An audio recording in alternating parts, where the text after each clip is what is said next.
Heroine's Classic DM, and we've got another DM's Tour video series for you. It'll be broken down to a series of chapters as we dig into S2, the follow-up to the Tomb of Horrors called White Plume Mountain. This goes way back to 1979 and then 1980, and it's been a classic for a long, long time. And just like we did with the Tomb of Horrors series, we're going to go through the whole dungeon, talk about what it's like to run it for players, talk about some of the intricacies of the geometry and some of the encounters and things like that. We've got a high-resolution map to go with this, and of course we always have some visual aids that are going to help out too. So let's just go ahead and take a look at those visual aids here real quick. So, there was 1979, cover on the left. This is designed by Lord Schick. He did a lot of tough stuff in Top Secret as well, which is a game that came out around that time. And then, Jeff D's art started appearing around 1980 as well. I really like his art style. He was really good with musculature, if that's even a word, right? And he's still around these days. So this adventure is like level 5 to 10, and on the right-hand side is the 1980 release cover. And if you go to the next page, you can see that this is the back of the old one, which has Errol Otis. There's the party pointing to the White Plume Mountain in the distance, and then this other one, done by Willingham, it's got the black razor sword in the person's hand, which we'll talk about that later when we talk about Stormbringer. So I'm going to go ahead and get started with this by doing it a little bit different, try to streamline it some than I did the Tomb of Horrors, but it's going to be pretty exhaustive because to truly run a module like this, you got to understand everything that can go wrong, what's going to happen, how players might react, and the psychology of player behavior is really important. As a DM, you're going to have to remember that what do the players know before the adventure begins? And the way it's set up right now uses this very interesting kind of like handout, the Legend of Caraptus, and he's the arch villain behind this. But if you actually look at the module and read what it says in the introduction, it kind of sets the stage for the whole adventure, and then it goes to the introduction of this, coded letter that's given to the players to read, written by Caraptus himself. Not Craptus, Caraptus, okay, which sounds like some kind of aquatic creature. So I'm going to read this one first. This is the one you give to the players. And then I'm going to actually read the one that's in the module for the DM who can paraphrase this, right? So here you go. Well over a millennium ago, the wizard Caraptus rose to power in the valleys of the northern mountains, bringing the local warlords under his thumb with gruesome threats that were fulfilled just often enough to keep the leaders in line. Caraptus's overlordship, the influx of rapacious monsters and raids from the wild mountains decreased markedly, dwindled, and then almost stopped. Seeing this, the populace did not put up much resistance to paying his rather hefty taxes and tithes, especially when the stories of what happened to those balked were circulated. Those lords who protested disappeared in the night and were replaced by the next in line of succession, who are usually inclined to be more tractable than their predecessor. Gradually, that's all vague. Like, players like, what? So gradually all the dissension was stilled, the taxes and levies became even more burdensome, until eventually the wizard was taking a large piece of everything that was grown, made, sold in the valleys, including the newborn and young of livestock. Around this time, there began numerous reports of the land of sudden madness, demonic possessions, and sightings of apparitions and undead. Furthermore, monstrous incursions into the settled lands began to increase as raiding parties of humanoids burnt whole villages, and evil and fantastic monsters appeared from nowhere to prey upon the harried peasants. At the height of these outrages came Caraptus's tax collectors with a word of a new levy. 1/3 of all newborn children were henceforth to be turned over to the wizard. Sounds like a nasty guy, doesn't it? Who wants to live under those kind of conditions? So, yes, he's a villain. As one, the people rose and destroyed the sorcerer's hierarchy and marched on his keep, where he led a powerful and good cleric and his ranger acolytes, then destroyed Caraptus's minions. The great wizard barely managed to escape to the south, accompanied only by his personal bodyguard company of deranged and fanatical evil gnomes. I always chuckle when I hear about the evil gnomes. Caraptus fled to the cities of the south and the west, but wherever he went, his reputation preceded him, and he was unable to stay anywhere for long. Once again, retiring north, he came to the shores of the Lake of Unknown Depths, called the Near Deer, where he heard tales of haunted White Plume Mountain. Investigating further, he had last found the refuge he was looking for in the tangled maze of volcanic tunnels beneath the cone. He and the gnomes vanished into the shadows of Plume, and humankind heard no more from the evil wizard. That was almost 1,300 years before present day. Now, seemingly, the hand of Caraptus is once again interfering in human affairs. If it is truth the ancient wizard at work here, can he be thwarted before his power grows once more? What is his purpose in this bizarre challenge to the world's heroes? There is only one way to find out.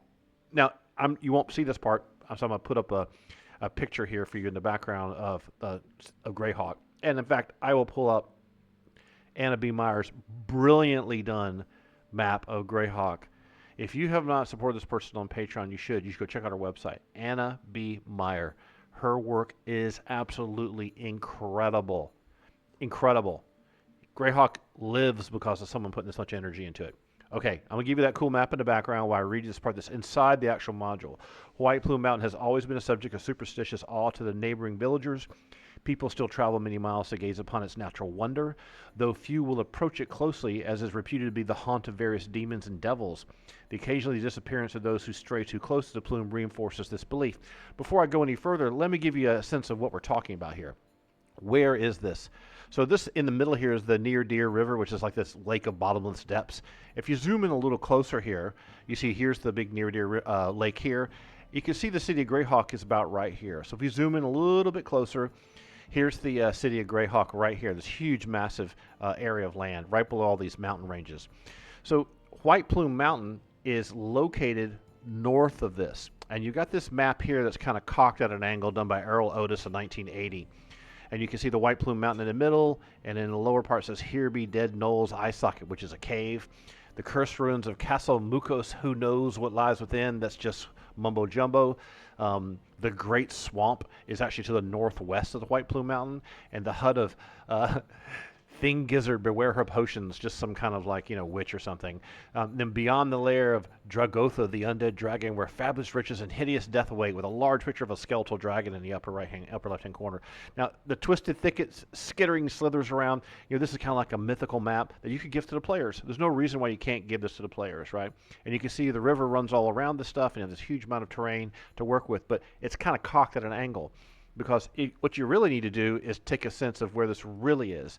So if you rotate things back where top is north, this is the White Plume Mountain here.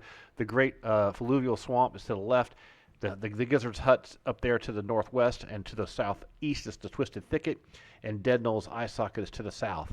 Now that you kind of have a sense, and you can see the Rift Canyon to the right. That's not the Glacial Rift of the Frost Giant Jarl, by the way. It's just this massive Rift Canyon. It has its own lore and storyline behind it. Now, where is this in the big picture of things? This right up here, this is the rift. See that little white dot right there? That's the plume of White Plume Mountain, right?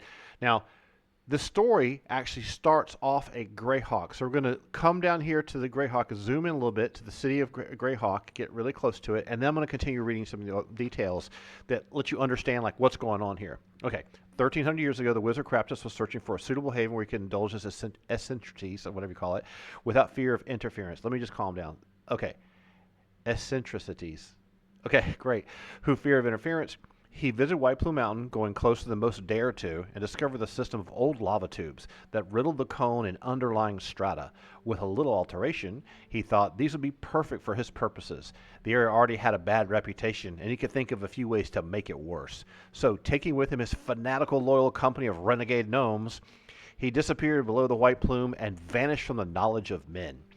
So, what does that have to do with Greyhawk? Well, today, the once feared name of Craptus is little known, even to learned scholars. Imagine this. 1,300 years ago. Okay, let's put it this way. 1,200 years ago is the year what? The year 1000. So add another 100 years to that. So the year 900 AD or 900 CE current era if you use modern archaeological dating. So imagine someone who was a villainous person in the year 900 in our world. That's you never heard of this. Great-great-grandfathers, grandmothers, they never heard of this. This is before World War II, before World War I, before the Civil War, before all the events of the American Revolution or any revolutions that happened in France, over in Europe. You're talking about 900 CE. That's 1,300 years ago. So think about that. A lot of times this stuff is mentioned for the time frames. People don't really know the legends. They don't really know what's going on. But something happens, and this is the inciting incident of what's going on with this whole adventure. And you got to play up on this. And I think if your first game session, it might even be cool for you to have a situation where the players are drawn to the keep of the Free City of Greyhawk to find out, well, what's the problem? Why do you guys care about this? And what are you worried about this, White Plume Mountain that no one ever goes to, right? Until a few weeks ago. 3 highly valued magical weapons, I would even consider them artifacts, with cryptic names: Wave, Whelm, and Black Razor disappeared from the vaults of their owners in the midst of the city of Greyhawk. Rewards were posted, servants hanged. Even the sanctuary of the Thieves Guild was violated in a frantic search for the priceless arms, but not even a single clue turned up until the weapon's former owners, all wealthy collectors, received a copy of the following note. Now, we just happen to have that note right here for you, so you can follow along while you're looking at your phone or So I'm gonna read this to you as best I can. Search ye far or search ye near, you'll find no trace of the three, unless you follow instructions clear, for the weapons abide with me. North past forest, farm and furrow, you must go to the feathered mound. Then down away from the sun you'll burrow. Forget life, forget light, forget sound. To rescue wave you must do battle with the beast in the boiling bubble. Cross cavern vast where the chain link rattle lies whelm past the water spot's trouble. Black Razor yet remains to be won underneath inverted ziggurat. That garnered think not that you've done, for now you find you are caught. I care not, former owners brave, what heroes you seek to hire. Though mighty, I'll make each one my slave, or send them to the fire. So almost like a serial killer, like the Zodiac killer, you have this very classic, I took your stuff, I'm telling you where it is, I'm giving you clues to see if you can figure it out. Good luck. I remember being a kid in 1979, playing this at the kitchen table with my friends, about 3 or 4 of us, and there was no copy machines back then, right? It was just Ditto. Do you remember taking math tests and crap on Ditto machines? It's like, oh man, this ammonia smells great. I mean, there was no copy machines yet. So we couldn't copy these things and give them out to people. It's too expensive to do that kind of stuff. So I had a friend that rewrote all this with a little quill set, and he made it look just like this. He put cool logos on it. It was really neat. It's just like we were kids, man. It was like the same year that Highway to Hell came out. It was amazing. So this is the thing that you can give to the players. If you're going to run this in a modern day, you can do it digital like I am. You can give them this legend of Craptus. Your players know about the legend already. But this ransom note kind of thing for the 3 magical items, Wave, Whelm, and Black Razor, this is the clues. These clues relate to where to go, what the challenges are going to be, and where the things are, and the threat. So you have to think, if I'm Craptus, why would I do that? I want to draw people in for these. I've stolen these artifacts somehow with agents or whatever means I have, and I'm tempting them to send people to come retrieve these artifacts. So that's the inciting incident of the entire adventure. So the next connecting tissue you need to do is it's pretty obvious, and everyone agrees that this is obviously going to be the White Plume Mountain. So White Plume Mountain has tentatively been identified as the feathered mound of the poem. The former owners of Wave, Whelm, and Black Razor will outfit a group of intrepid heroes to take up this challenge. If the adventurers can rescue the weapons from this false Craptus, because who can believe that the person can be alive for 1,300 years, the wealthy collectors have promised to grant them whatever they desire that's within their power to do so. Now, you stole my prized possession, my 1967 big block Chevy, right? You stolen my AC Cobra. You're stolen your favorite, your World War II Spitfire aircraft. Whatever you've stolen, it's this amazing artifact. You're not going to give it to the adventurers. That's something that's kind of tricky. It's like, wait a minute, you got these magical artifacts. I've heard of these things as a player, but I don't get to have them. So the players may go, we'll go in there and get those artifacts and keep them for ourselves. All right, so as a dungeon master, what you're going to do, the players need to travel. I think it's fun. In the old days, we made people do old school travel. You don't really want to get bogged down with you guys travel 7,000 miles is no problem, right? It's not that far.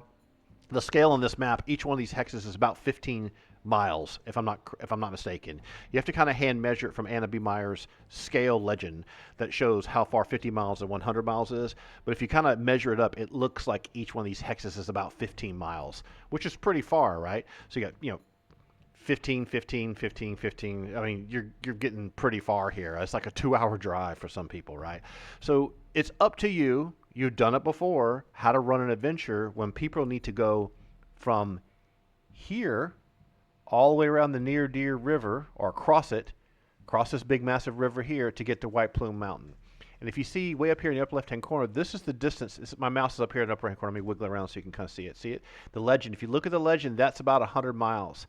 So this is probably about 100, 200, 300, 400, I would say literally 500 miles. Think about last time you got in a car or flew in an airplane and went 500 miles, right? If you're going 50 miles an hour, it's a 10-hour drive. We all know no one drives that speed. All right, let's get on with it. So this is a cool part of the adventure, is getting the party, getting one to travel here. You know, having them go and have if these wealthy owners of these artifacts have a dock or a boat, you know, they would provide a boat for you to sail from this nearby Elmshire, and you could just sail on one of these paths that goes all the way across the Near Deer River. And you can see these things are marked out on Anna B. Meyer's map. It's brilliant. It's just like it's better than Google Maps. And get to somewhere up here in the Shield Lands, but you might want to research your Greyhawk Gazetteer a little bit to find out what's the faction situation happening with these different kingdoms. All right, so once you've got that going, you're ready to go ahead and like get the players to this region. And let's move on from there and talk about what difficulty level. So when this was first designed, they let you know that, like, hey, listen, we're looking for level 5 through 10, but 5 is really low. I actually recommend people have a little bit higher level characters than that. Not higher than 10, but 8, 9, and 10. I've always found that small parties of 8, 9, 10, 4 to 5 players works pretty well. There's not too many people. Some of the challenges in the adventure require people to, like, go from one chain to the next chain, and staying together and things like that, and people are all in the same room at the same time. If you have like 10 people, it's just going to be weird, right? And of course, just like in the Tomb of Horrors, they're warning you that this is somewhat of a thinking man's dungeon, not really a hack and slash. I actually slightly disagree with that. Of course, yes, Tomb of Horrors does have a little. The worst thing in the Tomb of Horrors, besides the Demi-Lich, is probably the gargoyle, right? In this situation, you've got a number of enemies to fight that are kind of lower hit dice, but there's enough of them to make it a pain. And there's a few Ogre Magi and things like that that can do some nasty stuff in a vampire too, right? So make sure your party's got clerics, thieves, magic users, and fighters. Don't just roll in there with all shield dwarves, right? All right. So to get into the actual dungeon itself, you arrive at this White Plume Mountain site. This is really important, okay? I'm going to read this next part to you, and then we're going to go into the map, because remember, behind all this, we have John Pintar's magnificent high-resolution map that he's made, and you're ultimately going to end up coming down this metal spiral stair into this waterlogged, mildew-covered dungeon. And I'm going to leave that up in the background, and I'm going to give you this picture here while we go through this next part. So you arrive finally at the White Plume Mountain. It stands alone in a vast area of dismal moors and tangled thickets. They're probably arranged to leave their horses and possessions either the nearest village, about 5 miles away, etc., etc. You don't really want the players to have to worry about the villagers stealing their stuff, and they just address that in one of the paragraphs. So the White Plume Mountain itself is almost a perfectly conical volcanic hill formed from an ancient slow lava leakage. It's about 1,000 yards in diameter. It's about 3,000 feet, which is over 3/4 of a mile or so. It rises about 800 feet above the surrounding land. The White Plume also gives the mountain its name and fame, and as a continuous geyser that spouts from the very summit of the mountain another 300 feet to the air. Now, if you look at Anna's map here, this thing is like 45 miles across, which is much more compelling, right? I mean, what's described here is only being about 1,000 yards in diameter. That's not radius, that's diameter. This thing is much bigger than this on her map. I would go with her map. Her map has more geographical sense to it. If I've got the scale wrong, leave a comment below and tell me, because I actually manually measured her scale on her map, and it seemed to me like every hex was about 15 miles. If I'm wrong there, it's surely, if it's only 1 mile, even if it's half a mile, the numbers that are written here are wrong. All right, so how do you get in? Everyone wants to know about this, right? Unlike the Tomb of Horrors, where you're prodding and trying to find those first 3 openings and those fake traps that happen with the hallway, this is what happens. The White Plume gives the mountain its name and fame and continuous geyser that spouts from the very summit, right? It makes it look like a white feather. The spray collects in depressions on the downslope and turns into a sizable stream. There's steam vents in various spots on the slope of the mountain, but none of them are large enough to allow you to get inside. The only possible entrance into the cone is a cave on the south slope known as Wizard's Mouth. This cave actually seems to breathe, exhaling a large cloud of steam and then slowly inhaling, like a man breathing on a cold day. Each cycle takes about 30 seconds. Approaching the cave, the party will hear a whistling noise coinciding with this wind cycle. If it were not for the continuous roaring of the plume, this whistling could be heard for a great distance. So that cave it's talking about is about 8 feet in diameter and about 40 feet long. There's no map for this part, right? This is theater of the mind type stuff. At the end of the cave, near the roof, is a long horizontal crevice, which is about a foot wide. The air is sucked into this crack at great speed, creating that loud whistling and snuffing out any torches if you walk down that passageway around that cave, right? So you walk in a 40-foot cave, 8 feet in diameter, and the wind's being sucked in and it blows back out, right? Shortly after that, a rush of air slows, stops for about 2 seconds, and then comes back out as a great blast of steam. The steam's not hot enough to scald anyone, so you don't have to worry about that. No one's going to get burned or anything. If you keep low and kind of avoid the crevice, it won't make it a problem for anyone. It's uncomfortable and very hot, like a sauna bath, right? And then it's interrupted by a blast of cold air. So the ceilings and the wall of the cave is slick, condensed steam which runs down. The floors cover several inches of fine muck. So hidden in the muck, if you're prodding the floor, eventually you'll find there's a small square trap door with a rusted iron ring set in it. So once the muck has been kind of cleared away, think about 6 inches of dirty old grimy mud, it'll take 3 characters of 16 strength or better to pull up that encrusted door. Or you could use a knock spell or pass wall. So beneath it is a 20-foot square vertical shaft and beginnings of a spiral staircase that leads down. So the features of the dungeon, right? What do you talk about when you get in the dungeon? All the dungeon are 10-foot ceilings in height, square. They've been carved and in some places seemingly melted through solid rock. So unless stated otherwise, all the doors are 8 feet by 8 feet. That's huge, made of solid oak and bound in iron. These doors are swollen by the dampness and difficult to open. The wood is not by any means rotten, and you certainly wouldn't be able to burn it. Now, unlike the Tomb of Horrors, you can have random encounters in here, and we're going to switch to the map now.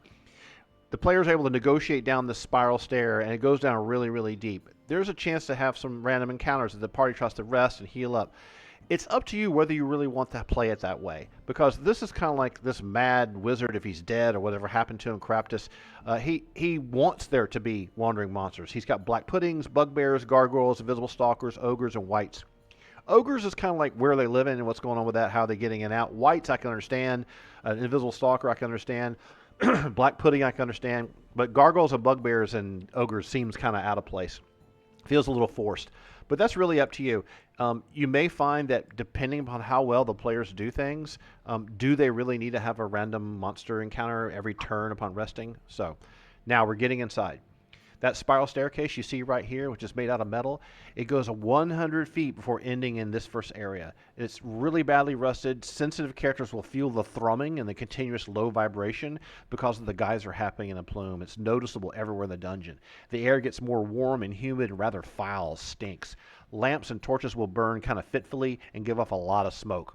The floor of the room is covered with water. So once you get down to the bottom here, this is all covered with water. And John's done a good job here of putting a little green, mucky algae stuff, like as if it's floating, right?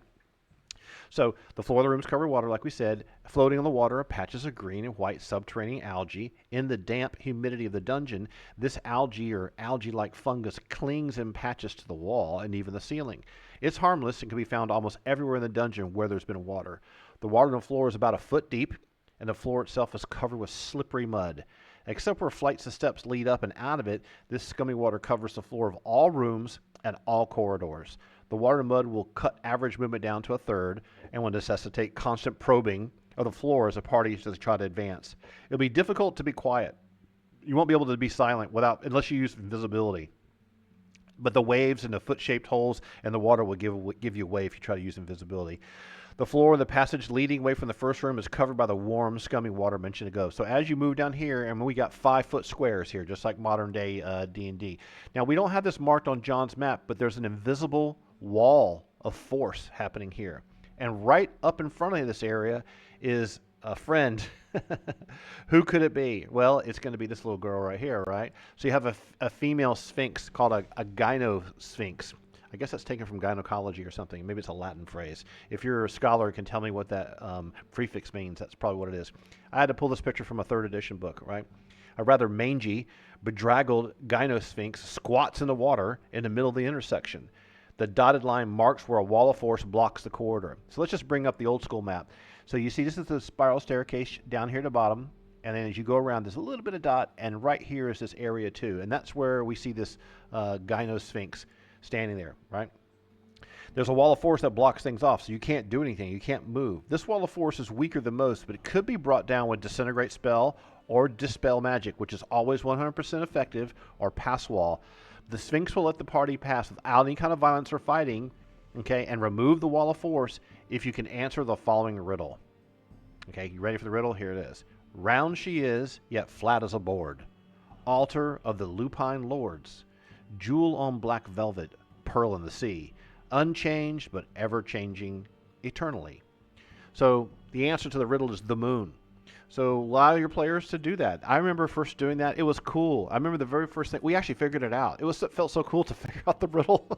We're just a bunch of little kids that were like our freshman year in high school. So if you answer the question properly, the wall of forces come down and she won't attack. If you do anything to bring the wall of force down, she will attack. So she's AC -1, which is good. Hit dice 8, 38 hit points, which is low. And she's like 2d8 attacks and things like that. So she has 2d8 attacks. So not that big of a deal for a party that knows what they're doing.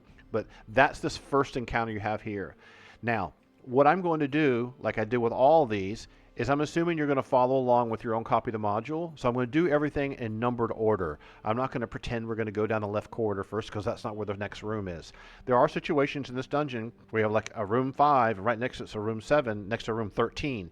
So I won't go to the next room. I'll just go 1, 2, 3, 4, 5, 6, 7, 9, 10. I'll do it all in order, okay? So the next thing that happens here, as the players move past this challenge here, let's go to the old map, everything pretty much branches to the right. So it goes to area 3, 4, 5, 6, 7, 8. So we're going to do this eastern wing first, okay? North is to the top of the map. Now the map isn't numbered on John's map, but we see this dark, nasty area here. So we're going to go to the right, okay? A large patch of green slime, AC 9, really low, hit dice 8, which is pretty high. Hit points 3, attacks by dissolving into green slime on all flesh that comes in contact with it. For within 1 to 4 rounds. Can be killed with fire, cold, cure disease, covers the floor of the indicated area. It is also totally covered by water, so it's not very easily detectable. And characters may walk through it and not even notice they've done so until it's been eaten through their boots and started on their feet. That's really scary. At this point, they've picked a direction to go, and if they decided to go this way, they're walking right through the green slime. 1 to 4 rounds, remember in AD&D, is 1 to 4 minutes.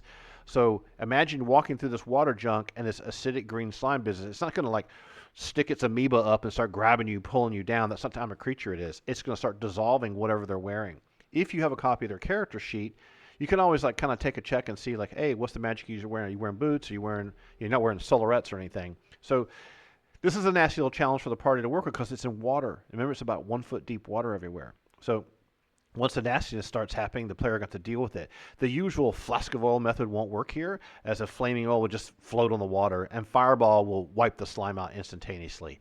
A simple little encounter, nothing about that's too hard, but it kind of slows things down, keep you on your toes. Now we're going to go over this way, down into this area here, room 4. Now when you go back to the map, we can see that room 4, we go all around the corner, we have steps that lead up, and we have a dry area, and we're going to go down here, down this passageway, to this area here with these funny patterns on the ground. John put these really interesting, cool patterns on the ground everywhere, but they don't have anything to do with what happens in the room. So this is going to be a little tricky. We're going to go back and forth between the old school map, which is this one here, and the new school map that John made. All right, I'm going to pull John's map up because it's the coolest looking. So the door of this room appears to be normal. Remember, that means an 8 foot by 8 foot door. That's not a 5 foot door, a 3 foot door, or anything like that. Large iron-bound oak door, swollen with the dampness, difficult to open. However, when the party has entered the room, or as much of the party that seems to be going in, it will slam shut behind them. Now, remember, if the players do something to blast the door open or something like that, there is no door to slam shut behind them. But if they pull this thing open, think about, does the door swing out or does the door swing in? I always like the door to swing in, like swing in this way into the room. So when it slams shut, you have to pull to try to pull it open as opposed to pushing.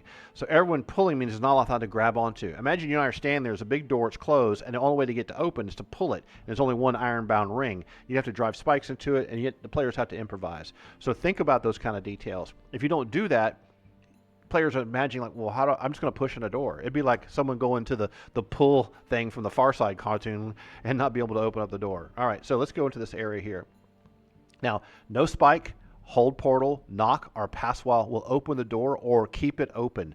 Only the proper key turned in the keyhole in the inside of the door will unlock its magic. That's a really cool point. It's really important. It ties into the globes that happen in this room. So we're going to open up this next picture here for you while we move on to more of the description. So you have to have a magical key to open the door, and they kind of drew, this is a Rozolf picture here, really great, right? Except for the girl, she looks like, oh, look at the glass. And so in the room, suspended from the ceiling by unbreakable wires, at the points indicated are 9 silvered glass globes. The globes are each about 2 feet in diameter, and upon inspection with X-ray vision or clairvoyance, will show that each contains some apparent treasure and a key. The good hard crack with a weapon will shatter any of the glass orbs, dropping the contents, if you don't catch it, into the muck below. That may be an interesting typo, because there's no muck in this area because of the stairs that lead it up. So if you go back to the original map, the old school map here, let's pull that up again. Do you actually have muck happening there? Let's just double check it real quick. There's no stairs going up here. So John's taken artistic liberties here and decided to make this area dry. So he added a stair. Dude, the guy's maps are awesome. I'm not going to complain. I think it's kind of nice. There's water down here. It's all dry up here, but it's not in the original map. All right, let's go on with the encounter here, and we're going to put this back on the picture for you. Let's go down to here. All right, so there's 9 of these. Now, what you got to do is start in the northwest corner and count 1 through 9, so it's like a 3x3 grid. Okay, like a tic-tac-toe screen. And each one of the different globes is a different set of contents. Now, in your module, split over page 3 and 4, it'll say, and number 1 is this, and number 2 is this, and number 3 is that. So I'm going to put the old school map up here, right, so we can actually get a better chance of what this is like. So, all right, let's go back to this. This is what we need. All right, so in number 1, folded up shadows. So there's a monster in the first one. Remember, the first one's going to be in this upper left-hand corner. What is this doing? Open, go away. In this upper left-hand corner, let's pull this up here.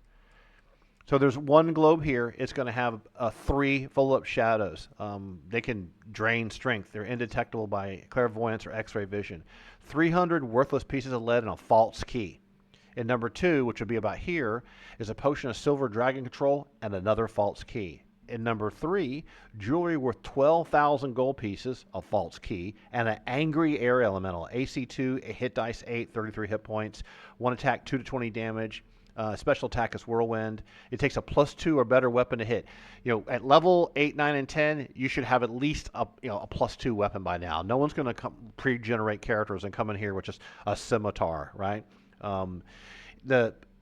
He's transparent to clairvoyance or X-ray vision, meaning like if you're trying to look inside the globe before you bust it open.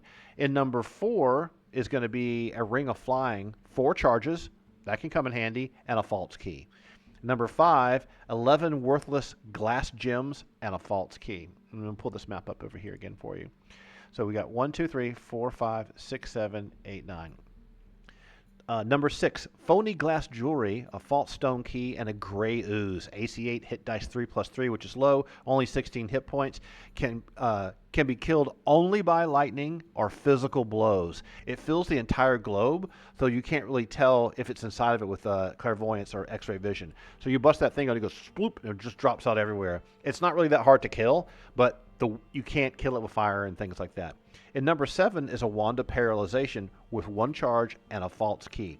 So far you got false key, false key, false key. The one with the even the one with the gray ooze has a false key. So far every single one of these things has had a false key.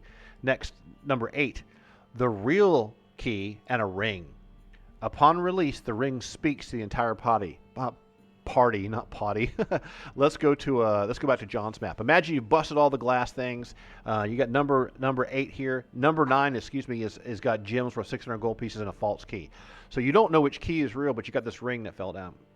The real key and a ring.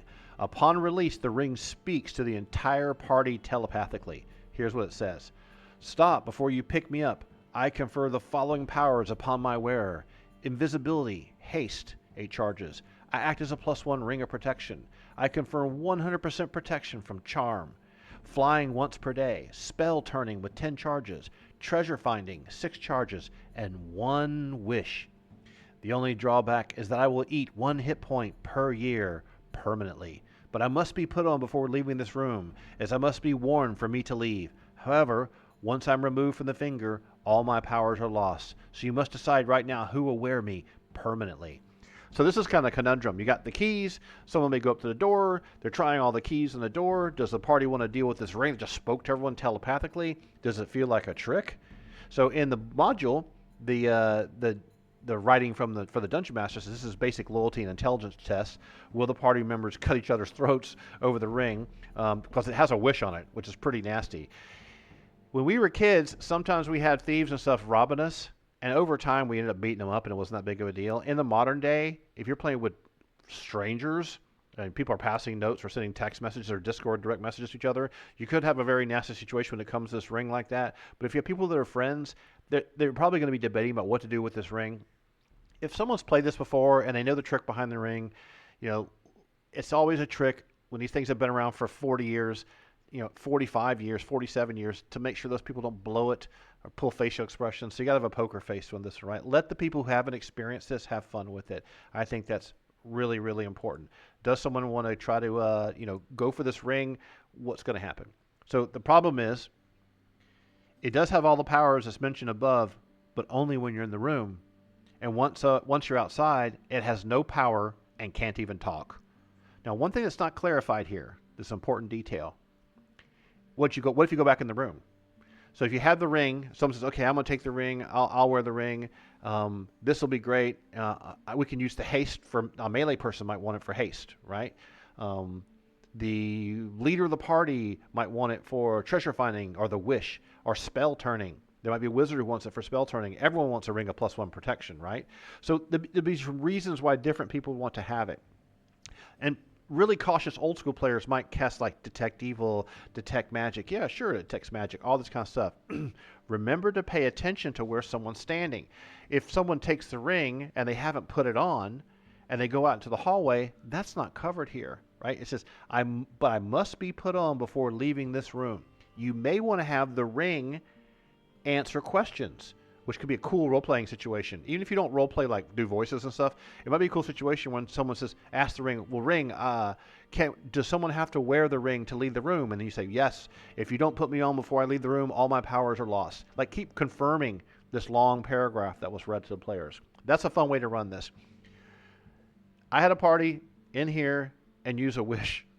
And it was a really evil, diabolical wish. I'm not going to tell you what it was. I had to wing it on the fly to figure out some kind of way to deal with it to not ruin the whole darn adventure. Someone wished for all 3 of the artifacts to be teleported to the room. So I'm like, okay, sure. But they didn't say the names of the artifacts, so I had to teleport some other artifacts, and I made them like really weird artifacts that they couldn't use, like a copy of the recorder you've seen and a lute and a pair of drums. So I made homebrew musical instruments that are only usable by a bard. But they kept them, and then they tried to sell them, and I only made them worth 10,000 gold because no one knew how to use them. So it was kind of weird. I had to kind of not, people wanted to play the adventure. They want to just like get to the end and shortcut everything.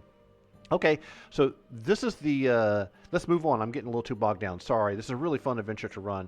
Let's go to the next area. So we look at our old school map here and see we've just done area 4. Next we go up to area 5, and then 6, 7, and then 8. Let's see how we're doing on recording time here. How long have we been yapping? 38 minutes. Okay, I tell you what. Let's take a break, come back with part 2, and then we'll go up here to area 5, because I don't want you to have really long videos to have to listen to. That can be too much. So we're going to backtrack up into here, and we're going to go up here to area 5 and work with this area next. All right, we'll talk to you again in just a few minutes.